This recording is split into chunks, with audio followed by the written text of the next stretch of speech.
Thinking, are we just trying to perpetuate African time or what? Not really. We had some minor technical issues, but we are here. And this afternoon, we want to talk about a very hot topic. This topic is so hot, it can break people's hearts. This topic is so hot, it's so delicate. At the same time, it is so challenging that it can bring families together or it can split families. But what we want to focus on today is how to get people to find their soulmate, how to get people to start families, how to get people to find love, especially in the digital era. Very warm good afternoon to all of you. My name is Gideon Fomukwai. I see myself as a story warrior. Story warrior who considers himself a product of Africa, produced in Asia, packaged in America, and distributed all around the world. I am particularly fascinated by how people in diaspora, those who are not living in their homeland, how do they find love? How do they find someone they can trust for the rest of their lives? That is a very delicate topic. And today we have with us an expert who has explored this topic from many different angles. But before we jump right in, I want to say if you want to grab a cup of coffee, a lemonade, you want to grab a margarita, please bring it in right now because we're about to bring our expert to unpack this story, to unpack the stories of how people find love when they are thousands and thousands of miles away from home. Myself, full disclosure, I found love the old way, in the old times. And that's in the time of the dinosaurs, not in the digital times. And back then, it was a very different experience altogether. But before we get started, I want to share with you one other love story from the dinosaur time. A good friend of mine, while I was at college, he was in need of a soulmate. His guy was tall, he was good looking, he had a job, and he was attending college. He said to me, "Bro, man, I'm in the market. I'm desperate. I need to find somebody." And at the same time, I knew another young lady who lived on the same block with me. And I know she carried herself with so much respect and so much pride. She was beautiful. She was an amazing young lady. But I did not necessarily know whether she was in the market. But I knew that she carried herself with so much respect. And that brother asked me, "Do you mind? Do you mind to give me an intro?" I said, "Of course, I can give you an intro." And because he had a job, he had a bit of status, I introduced him to that young lady. And as they say, the rest is a story to be narrated. Now, I don't know whether they have three kids or four kids, but they fell in love so deeply, so quick, so fast. I look at it and I felt like, that's got to be a true example of finding love through someone's kind introduction. And two or three other times in my life, I've helped someone like that. But I can't tell you I have any clue what to tell anybody in these digital times. There are hundreds or thousands of digital dating apps. In 2021 alone, 323 million people were using digital dating apps. That makes my head split. It makes my head crazy. I don't even know how to get around it. But I know I am not the one on the hot seat. On the hot seat today, we have Madame Vivian Bakwa of Toronto, Canada. I hope I'm saying it right. But I'm going to ask Madame Bakwa, first of all, tell us what's your name and in what city do you live, Madame? Yeah, hello everyone. Dr. Mokwe, thank you so much for inviting me to your platform. I'm so privileged and honored to be here today. My name is Vivian Bakwa, and I live in Toronto, Canada. Toronto, Canada. It's a beautiful city. I've been there a dozen times and I still can never get around without a taxi. I can never get around without Uber. I need Uber to get around. I need a GPS to get around. So, Toronto is a fascinating city. But that's not the reason we brought you in today. We brought you in today. We asked you to come and share your knowledge about how to find love in digital times. And I know that you've been in this business for quite some time. And we particularly like you to feature your work because you are what I call an unsung hero with an untold story. A story of hope, a story that gives a new narrative to our people in diaspora to believe in themselves, and to continue to find love. You are the founder of Vienna Connections. Tell me a little bit about Vienna Connections. Okay, thank you. I'm so pleased to talk about that. So, Vienna Connection is a matchmaking and relationship service that I offer to, I'll say, young professionals between the ages of, I'll say, 29 and maybe 70, living in the diaspora to help them find love. We live in a time when people live far away, everyone is busy. It is so difficult or kind of complicated to just run into someone like we used to do in the past. So I decided to do this passion of mine, which I've been doing for quite a while, like just matching friends together, and saw the need of how it's going to help more people. So I took a course for matchmaking so I can do it in a professional way and be able to reach many people. Wow. I think that the spectrum from 29 to 70, first of all, it's a broad spectrum. It kind of gave me hope. I'm like, okay, I'm not in the market, but I know brothers who are about my age who are in the market who are looking. So it gives hope to everybody. 70, why not? Why not? People can find love at any age. But you said between 29 and 70. So let me ask you, who are the luckiest ones? Is it those who are younger? Do they find it easier to use your services? Or is it often those that are older who benefit most from your services? It really does vary. So that's a very good question.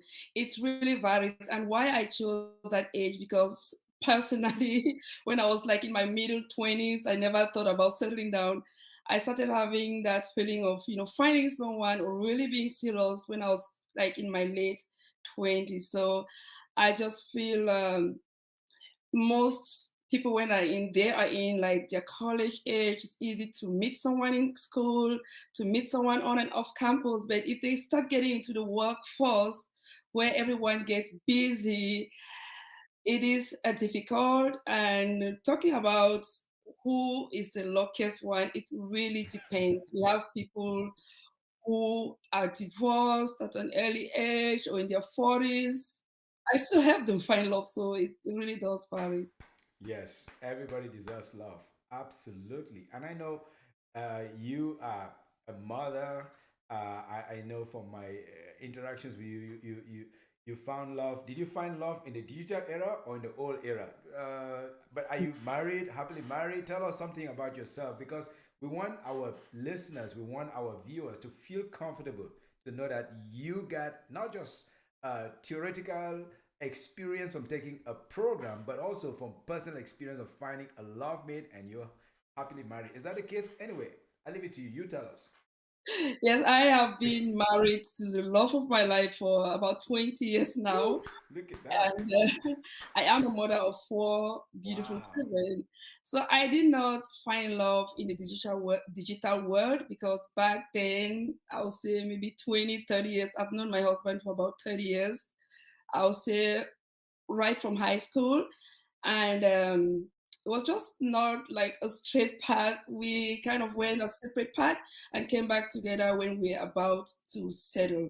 So I can say I'm very lucky to meet this man who stands by me and take care of all my my I'll say messy life or whatever I can say, my Okay. imperfection. So it's clear that you have experience, a ton of experience. You have also have good eyes to spot something from way back in high school and keep your eyes on them, and they kept their eyes on you. And when the right time came, you guys crystallized and made things happen. But there are a lot of our people in the diaspora.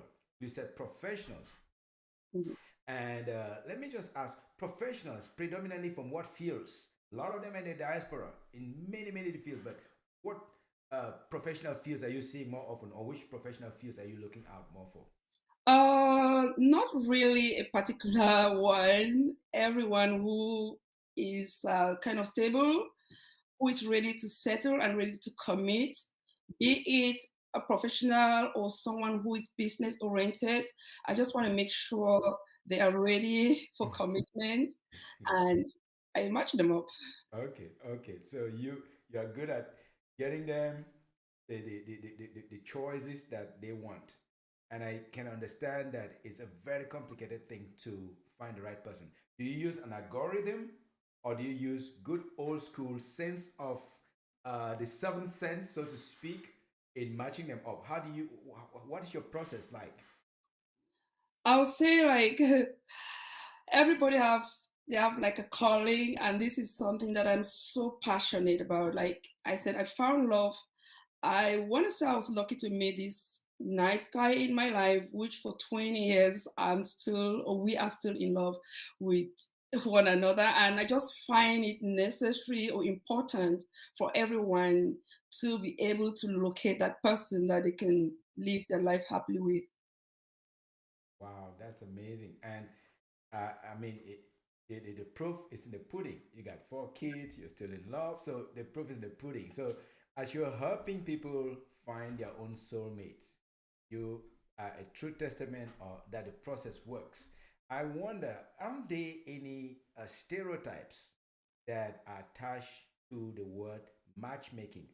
And I say that because in the old days, our parents were in culture, most cultures of the world, I would say African culture and to a large extent Indian culture that have taken some time to read up or listen to people from those areas, they will help to bring their sons and daughters together. And today, in the digital era, isn't there any stereotype attached to the word matchmaking? Yeah, absolutely. There is some, like for example, I have people that have matched. They don't want people to know that they got matched, which I personally I don't see anything wrong with that, and I really respect whatever they think or their privacy. So those who give me review, it's basically up to them. I know many cultures that have studied this long, long ago, Mhm. and it is still kind of new to our African culture to get matched. Like people just think there's some kind of a taboo to have someone hook you up or match you up, which like for example, I'll just give an example. I have a friend of mine who had a young cousin who was out of school, working, very nice person. So that cousin keep telling her to help match her to somebody. She said, I don't know. I have friends, but I don't know anyone who is looking for a wife. But I have this friend of mine in Canada who can work with you. But she was like, oh no, I don't want to go to somebody to get into my business. But finally, because what I'm trying to say is that to her, asking her cousin to match her was okay, but to go to someone who is a professional, she found it like somehow uncomfortable. But at the end of the day, she came with me. I talked to her. I make her feel really relaxed and comfortable. And I was so happy that at the end, I helped her found the love of her life. Oh my God. Okay, that is a big success story. Do you know where they are today and how they are doing? Because Oh, everybody likes a good story that ends well, right? So, and I'm a story warrior, so I'm about sharing stories that end well. Tell us, are they still together? Are they still yes, they are having still fun? together. She was in New Jersey and the guy was in Colorado, but they moved in together and they have one child now. They are There you married go. happily so far. There you go. Proof is in the pudding. Who knows? Maybe there's another one baking now. There's another one in the oven now. Who knows what tomorrow brings? But that's really interesting that people like to eat the pudding, but they don't necessarily like to know how it is made. But besides that stereotype of some of them being a little bit hesitant, are there other stereotypes that you're observing, especially within the African diaspora? And I know that that's not your only market. You help people of other backgrounds. Are you seeing the same hesitation from people in other diaspora, say Oriental, Asian, Caucasian diaspora, or people from Europe, from other parts of the world that come to you? Not quite. I see that mostly with our African people. I mean, but with time, they start changing. The narrative is changing because it really does work. And I've seen testimonials. Some I have to actually call my old clients to directly give them their experience. And that kind of boosts their confidence to know that this is something that works. Because imagine everyone is busy, people live in different parts of the world. people work sometimes all day, like Monday through Friday. Their only Mhm. off time is weekend, Yes. and that weekend sometimes you don't even have time to go clubbing, to go out, to meet someone. So using the digital um, way to find love is really easy because you can get it right from the comfort of your home. Go. Go right from the comfort of your home. It's almost like it's like you get it Uber to you. You get it. And again, in addition, working with a matchmaker I make the life of my clients really easy in the fact that I go above and beyond to ask all those difficult questions or questions who that you may be afraid or feel uncomfortable to ask someone. I ask all those questions and make sure I get them ready and find them like what they are looking for. That sounds really interesting. Now, if someone is super shy, okay, let's say I'm a very shy person and I'm a little bit reserved and I don't want my business out there. Tell me about your services, your professional services as a matchmaker, helping professionals. How do you ensure that my business is not out there? People don't know about, oh, I'm this guy, a highly accomplished professional, but who is afraid of taking a no, who is afraid and desperately uncomfortable to get a rejection. How do you protect me? First and foremost, I have a confidentiality form that I sign with my client. If they want to give a review, that is totally up to them. I respect that. Mhm. And I go through with them and ask them the questions, get to know them, who they are, and exactly what they are looking for in a partner. Then I match them with someone who is compatible. And when you talk about shyness, that's when the coaching comes in. The people who got married like 10, 20, 30 years ago, and for some reason they lost their spouse or they get divorced and they're coming back to the dating world, the game is totally different than it was 20, 30 years ago. So those I have to do some coaching with them.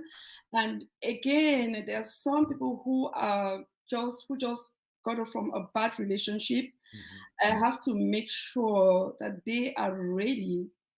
They're not carrying or bringing some emotional baggage with them before, and I prep them, talk to them, give them some tips before I get them to, meet that one. Because if you just get from one relationship and you're moving to the other one without addressing certain issues, it's likely that you may, ruin that relationship before it gets started. Wow, that's very deep, and it's even deeper than I thought. So you help it to be lovers, soulmate, or people finding future partners, not to bring their previous baggage into the new relationship because it can undermine that. So, like you say, you even spend some time coaching them, helping them to get themselves ready before they proceed. Is that what I'm hearing? Yes, I groom. We have different services that we give, like grooming. We also do image consulting, Okay. make sure they're dressed appropriately for their date, and also, prep them with certain kind of questions or conversation to bring when they meet that person. That's really interesting. I would even see it this way, like you're helping to take the burden off of Mhm. the back of the person who is shy like me from getting a Mhm. rejection. Yeah. Because in the old days, getting rejection after rejection after rejection after rejection, it's painful. And Yeah. it can make you feel very unsettled. But from what you're saying, you get into the middle, you help both sides to look good, you prep them well so that when they eventually meet, at least there are not too many sticking issues that they have to deal with. So I think that it's a no-brainer for me. Unfortunately, I'm not in the market, but I know a lot of brothers, a lot of sisters that are still in the market searching. And so I would probably have to start thinking about sending some of them to you as long as they're comfortable to get the good counsel of someone who is a professional. Now, when it comes to uh, helping people, are you predominantly helping only those who are within North America? Because I know you live in North America, or you can move people across continents, across countries, and across cultures. What are you seeing in your market, and what's your focus? Yes, I do. I work, say, with those living in the diaspora. Mhm. So I match people between Germany and the UK, between Italy and UK. So I do intercontinental, like Mm. I do like from country to country, Wow. international and stuff. So, but I have a questionnaire that I will have them fill beforehand. Okay. Like I always ask them the question if they are ready to relocate, because there's some people who are not flexible, maybe because of their job, they want to be about around the family, their Sure. children. So they'll Sure. tell you upfront if they want to relocate or not. So if there's someone who living if there's someone living in the United States, for example, they say I'm not ready to relocate, but Mhm. I'm open to a long distance relationship with someone. So, and then if I have a compatible match with them in Europe, I'll ask that person, are you ready to relocate if things work out? Because this person is stable with his job and is not ready to relocate. And if they accept, then I can match them. Mhm. Very interesting. Now, I know you have indicated from the start that you work with professionals. So there are all kinds of professions out there. What if someone's income is not very high and they kind of like feeling a little bit insecure about their income? My goodness, will I qualify? Oh my goodness, I'm still growing in my career. Will I even stand a chance? So do you have income cutoff points? Are you like the IRS? Do you come in hard, really hard, like you better get your income things right? What are your views on incomes and people who are looking for love? Oh, that's a good question. Yeah, we don't really care about the income, but at least just to make sure you have something going or you have a vision. Because I would like my clients to be open with me about everything. If you have children, past, marriages, some kind of illnesses that we need to know of, we make sure we tap in all that questions, because those questions we're also going to share with the potential match and make sure they are okay with that. Then we can go, move forward with the matching. Absolutely. That sounds like a very important piece because you don't want to have somebody with a serious medical issue Mhm. or a very serious deficiency in one maybe psychological issue that they need to address first before they can get into a happy or healthy relationship. So Yes. that's a very good part. I mean, I wish years ago our parents did some of that, but also not entirely like in the new era whereby you have a lot of tools at your disposal to do a background check. So, can I ask you a direct question? Mhm, sure. Do you use extensive PIs to do background checks, check people's income, credit scores, and all that good stuff? I believe I just go mostly with criminal background. The other ones, I will let them tell me, and I they sign, make sure what they're saying is who they are, Mhm. and also whoever they're matching, I'm matching them with them. They still need to, do some little work. Okay, so you put But part of the responsibility on the yes, future yes. the partners or mates and whatever you call them. But I asked that question because some years ago I watched a movie called Guess Who, and Mhm, there was the father of this young bride to be, who was mhm. super protective of his daughter to the extent that him and the wife connived in checking out the credit score of that guy even before he gave them permission, even before he knew where the relationship was going anyway. So I was like, oh my God, is this another reason why they're gonna check my credit score? Is this another reason why they're gonna check if I'm financially viable? Maybe I'm viable, but I don't have a great credit score. Does that mean that I don't have any reason to find love? So I'm happy that you addressed that. But you also put part of the responsibility into the hands of the soulmates to be. Yes, Um, but we do most of the work. okay, Yeah. good to know. Is there something? that you have observed between um, uh, diaspora, African diaspora, and say Caucasians, uh, who have you had experiences with multicultural or multiracial matches that have been successful? Yes, absolutely. Like actually, my niche is helping Blacks and African descent in the diaspora, Mhm. and also those who are interested in, matching to be matched with them. But I do have, if you see on my website, I have some Caucasian clients that I match them together. Yeah, it just happened that way that I knew this girl and she was searching.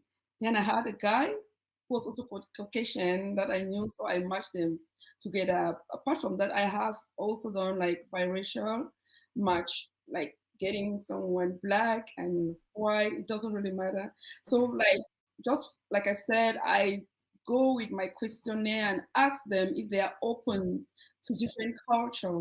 Some are just really particular that they want Yes. someone just from their culture, and I go with that. But those who are open, they have, of course, they have more chances, and I can go wide as possible to find their match. I am also in a group with different matchmaker who graduated from the matchmaking school I went to, which is called Matchmaking Institute in New York. So we have like a platform where we can, collaborate. Mhm. Someone can have a match and ask if someone has someone that could be matched with that person, telling them, giving them their bio and their criteria.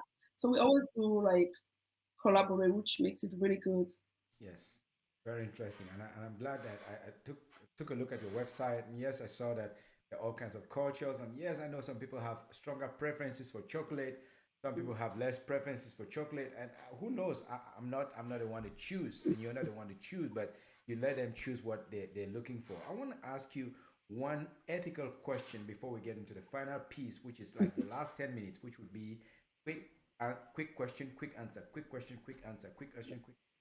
So the ethical question I have is, since you work predominantly with people of African diaspora, uh, do you encourage uh, to match people who insist on going back home to their home country to find someone from there, or are you open to all kinds, or are you more inclined to encourage those that are in diaspora to stay in diaspora, not to go back home to their ethnic group, to their tribal group? From my own personal experience, I would think that if you knew someone before back home and you feel or think that you want to, go back to that person, that is totally fine. But sometimes I don't really discourage people if they feel they're more comfortable going overseas. But of course, I won't work with you because I focus more on diaspora. But if you feel like you want to go back, get somebody from home, that is totally fine. Because like I would say I can't serve everybody, but I just focus on those in the diaspora that are having a hard time or doesn't have the time to find that soulmate. Very interesting. Okay, my second ethical question is, so if you have an African chief, African king, or African prince who probably already has one wife here, one at home. They come to you desperately. Yeah, they are very accomplished professionally. They got the money, they got the cars, they got the credit card, they got the 5 C's, they have the condominium, they have the country club, they have all those big C's. They come to you desperate to look for another match. How would you handle that, madam? That's interesting. I'll just go back to my rules that one man, one woman. I will definitely not be able to work with them because the motive or that I'm doing this to make sure one man to get a one woman. We don't want women to come and be competing with other women that are there. If they really want to do that, of course, I'll have them do it for themselves. I won't get involved with. I just want to share a little thing too that I have got people who have come to me who have wives back home, but they want me to match them. I mean, there are some that have lied to me that they don't have a family, but I make that background check. and I found out that they have a family overseas.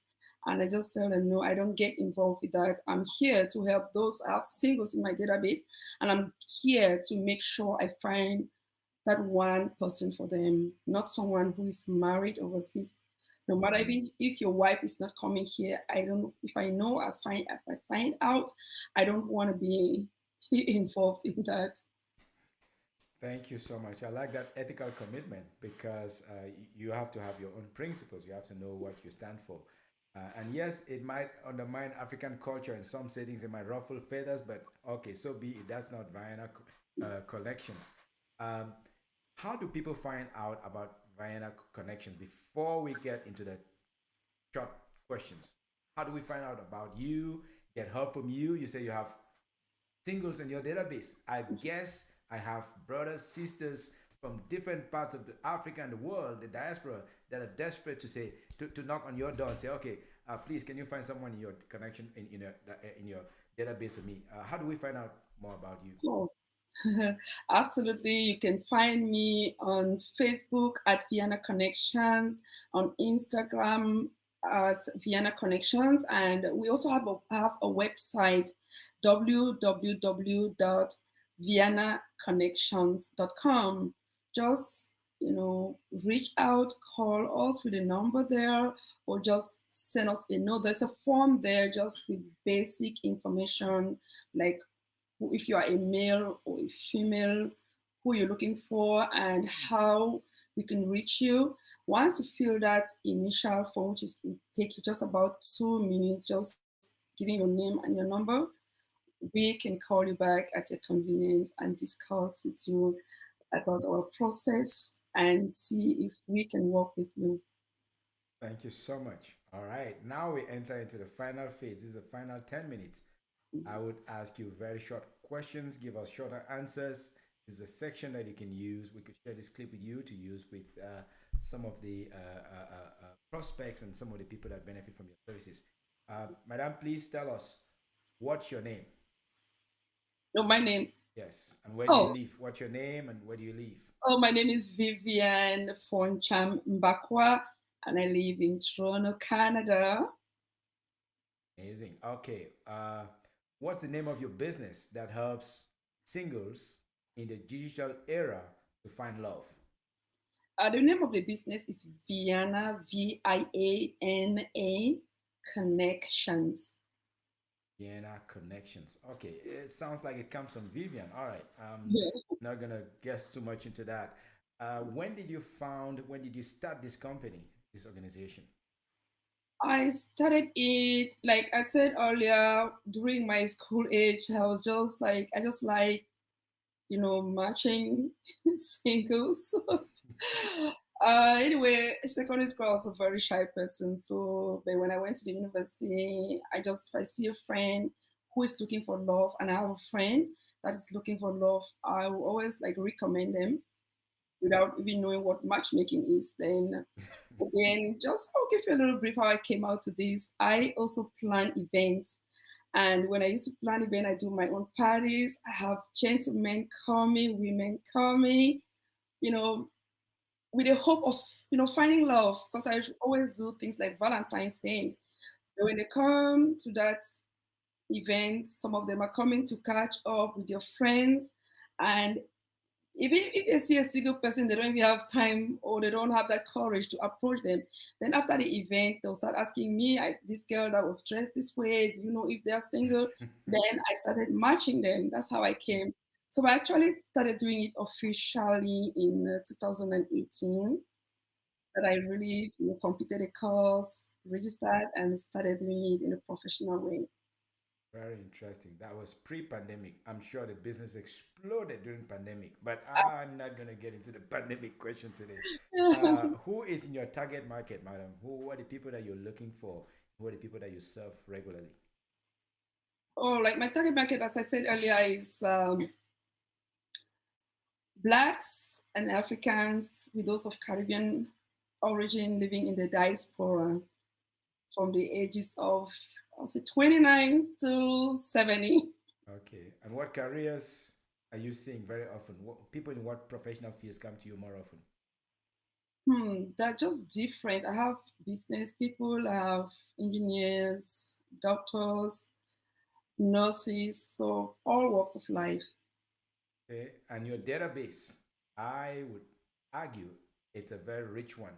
Do you want to shed light on how large, how deep it is? Yeah, I have over 100 people in my database. And yeah, so when I match them, I take them out of the database and bring new ones in. Okay, 100 sounds good because you can really pay attention and follow them through the process and make sure that they're finding the love, the apple of their eyes. That sounds very interesting. What challenges are you seeing in this line of work? Hmm. That's a good question. Some of the challenges I see is when people come with unrealistic expectation, especially men. Hmm, Most tell me about men, that. when when they come, they're looking for this perfect woman with this body type, and they're so particular, coming up with something that, to me, I know that physical attraction is very important, but sometimes it's good to know, get to know that person and see how their heart is. You can, something like physical attraction, it fades away with time. So if you're looking for this person with a muscle, 6 foot build and everything, 10 years down the line, if their body change or any kind of illness, are you going to leave them? So it's good to know their heart, see if there's someone you can build your life with, not just on how they how they appear to you physically.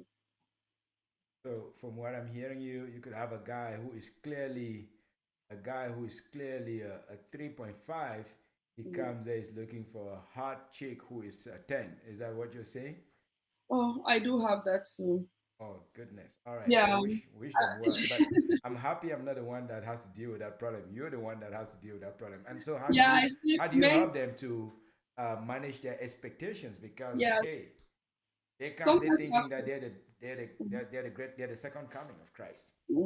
yeah, sometimes I have to talk to them, and okay, I'll just be. Let me just give an example. I had a client who came to me a couple of years ago.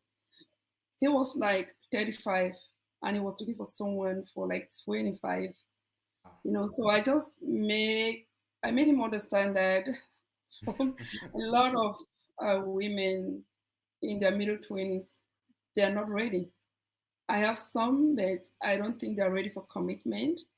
And I have someone here who is 30. If you're ready, like, no, no, that age, I want someone in their 20s. Okay, finally, he just gave the benefit of doubt. You get to know that girl, and the rest is history. And he really thanked me later to have encouraged him to go with that person who was a little more, bit more mature.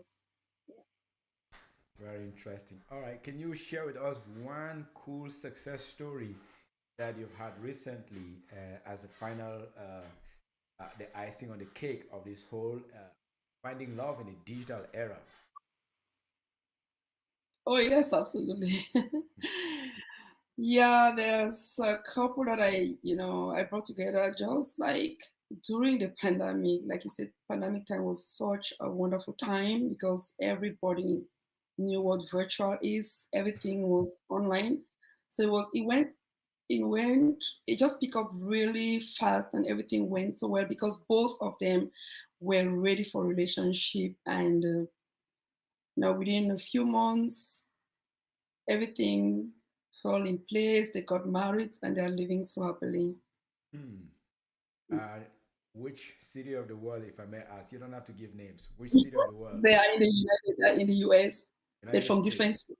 Very Yes. good. All right, cool. At least we know that United States population would hopefully be growing in the next couple of months or years, thanks to that heavy lifting that you did to bring them together. We want to thank you so much, Madam, for continuing to help our people in diaspora to find themselves, find love, find soulmates, to continue the traditions of our parents, which is find love, start a family, do the right thing, and be a good man or be a good woman. I have tried to avoid the ethical questions so much. Like, do you do couples of the same sex? Do you do all of that? Do you match chiefs and non-chiefs and all of that? I leave all of that out for another time. Maybe when we do very controversial topics. But I want to thank you so much for your time. I want to thank Vienna Connections for stepping up and filling a blank and filling a need that our people need, because people get so busy, professionals get so busy, they don't have the time to socialize. And it's been an absolute pleasure to bring you onto the Story Warrior channel. This has been Gideon Fomukwai, the Story Warrior from the hinterlands of Africa, having a great time in the heartlands of America. And yes, today I was fortunate to have Madame Vivian from Vienna Connections. Thank you so much. Keep commenting, keep sharing, and please subscribe to our channel and let people know about the good work of Vienna Connections. Peace to you. Love to you all. Bye. Thank you for having me. Thank you.